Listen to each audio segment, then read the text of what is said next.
સુરેન્દ્રનગર જિલ્લામાં શાંતિ અને કાયદો વ્યવસ્થા જળવાઈ રહે તે હેતુથી પોલીસે એક મોટી અને કડક કાર્યવાહી હાથ ધરી છે.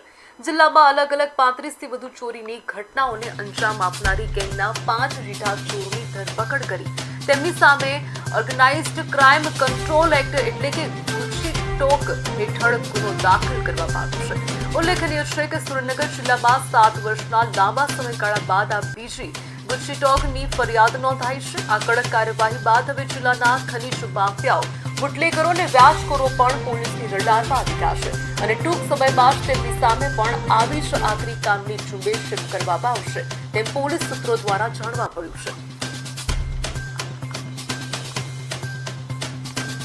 વારંવાર આ ટોળકી દ્વારા જ્યારે પણ એ લોકો પકડમાં આવે અને પછી છૂટી જાય તો ફરીથી આ કામ ધંધા એ લોકો દ્વારા કરવામાં આવેલ હતો. તો આ ટોળકી ઉપર કંટ્રોલ લેવા માટે અત્યારે જે ગુસ્સી ટોકનો જે કાયદો છે આના હેઠળ આ ટોળકી ઉપર ગુનો દાખલ કરવામાં આવેલ છે અને 3 આરોપી પોલીસ દ્વારા અત્યારે પકડી પાડેલ છે. 1 આરોપી જેલમાં છે અને 1 આરોપી પકડવાનું બાકી